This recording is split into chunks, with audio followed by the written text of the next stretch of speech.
काम वासना या भोग हमें तब तक ही आनंद देता है जब तक हम उससे ऊंचे आनंद को प्राप्त नहीं कर लेते।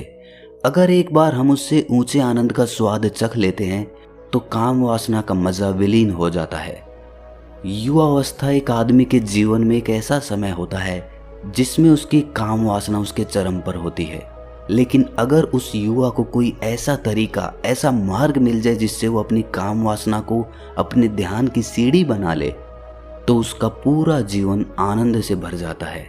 चाहते तो सभी हैं काम वासना से छुटकारा पाना, लेकिन इससे छुटकारा पाने के लिए वो क्या करें? तो इस कहानी को सुनने के बाद आपको काम वासना के बारे में पूरी जानकारी मिल जाएगी। इससे पहले कि आप इस कहानी में खो जाएं, इस चैनल को सब्सक्राइब जरूर कर लें। तो चलिए कहानी शुरू करते हैं। गौतम बुद्ध के समय में वैशाली राज्य में एक बहुत ही प्रसिद्ध वेश्या रहती थी जिसका नाम आम्रपाली था। वो बहुत ही सुंदर थी और उसे नगर वधु घोषित कर दिया गया था, यानी कि पूरे शहर की पत्नी। उसके महल के द्वार पर सदा सोने के रथ खड़े रहते थे, यहाँ तक कि महान राजाओं को भी उससे मिलने के लिए इंतजार करना पड़ता था। वो केवल एक वेश्या थी, लेकिन इतनी अमीर हो गई थी कि वो राज्य खरीद सकती थी। आम्रपाली का शरीर जितना सुंदर था, उससे कहीं सुंदर उसकी आत्मा थी जो सच्चे प्यार के लिए तरसती थी। क्योंकि आम्रपाली खुद से वेश्या नहीं बनी थी, उसे जबरदस्ती राजा ने वेश्या बनाया था। आम्रपाली के वेश्या बनने के पीछे एक कहानी है। आम्रपाली अपने ग्राहकों को बहुत प्यार करने का दिखावा करती थी क्योंकि उसे इसके लिए भुगतान किया जाता था, लेकिन अंदर से वो उन सब से नफरत करती थी क्योंकि वो सभी उसका इस्तेमाल एक भोग की वस्तु के रूप में करते थे। एक इंसान के रूप में उसका सम्मान कोई नहीं करता था। एक दिन आम्रपाली अपने महल की बालकनी में खड़ी थी। अचानक उसने महल के सामने से एक युवा बौद्ध भिक्षु को गुजरते हुए देखा जिसके पास कुछ भी नहीं था सिवाय एक भिक्षा पात्र के, लेकिन उसके पास जबरदस्त जागरूकता थी और लोगों को खुद की ओर आकर्षित करने की अद्भुत शक्ति थी। जब युवा बौद्ध भिक्षु ने ऊपर की तरफ देखा तो आम्रपाली उसे देख रही थी। युवा भिक्षु ने आम्रपाली की ओर देखते हुए बेहद सम्मान भाव के साथ आम्रपाली को प्रणाम किया।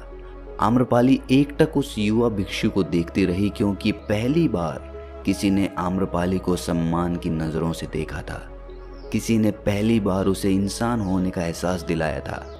आम्रपाली तुरंत सीढ़ियों से नीचे उतरी और बाहर आकर उस युवा बौद्ध भिक्षु के पैर छुए और कहा, प्रभु कृपया आज के दिन आप मेरे मेहमान बने और मेरे महल में चलकर भोजन स्वीकार करें। इसके बाद आम्रपाली ने कहा, कृपया मेरे निमंत्रण को ना करें क्योंकि पहली बार मैंने किसी को निमंत्रण दिया है। मुझे हजारों बार राजाओं और सम्राटों द्वारा आमंत्रित किया गया है, लेकिन मैंने कभी किसी को आमंत्रित नहीं किया है। ये मेरा पहला निमंत्रण है।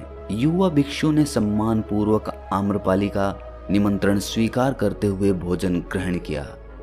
भोजन देने के बाद आम्रपाली ने कहा, प्रभु आज से 3 दिनों के बाद बारिश का मौसम शुरू होने वाला है जो कि 4 महीनों तक रहेगा और मैं आपको अपने घर में 4 महीने रहने के लिए आमंत्रित करती हूँ। आने वाले 4 महीनों के लिए ये महल आपका आश्रय होगा। मैं आपको पूर्ण रूप से आश्वस्त करती हूँ कि मैं किसी भी प्रकार से आपके ध्यान में बाधा नहीं बनूंगी, बल्कि जितना मुझसे हो सकेगा आपके ध्यान की सुविधाओं को सुगम बनाने का प्रयास करूंगी।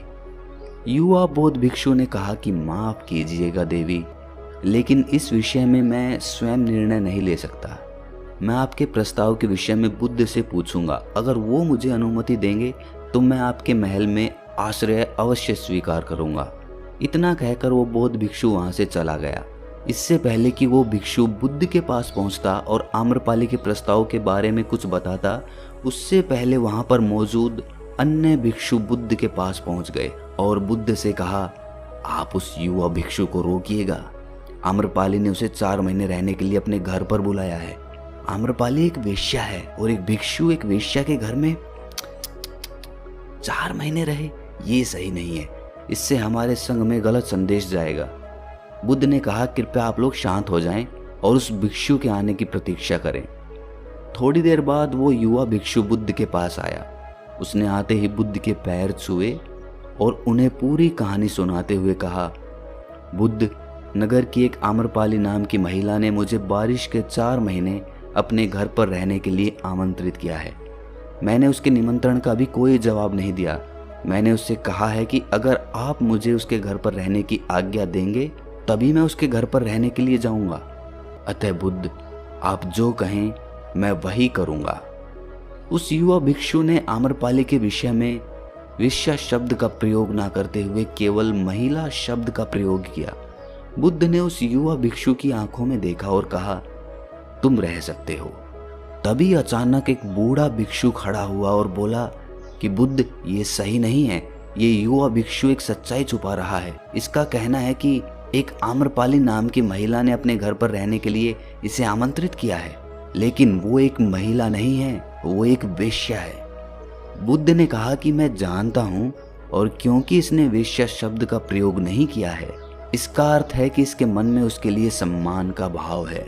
इसीलिए मैं इसको वहां रहने की अनुमति दे रहा हूँ।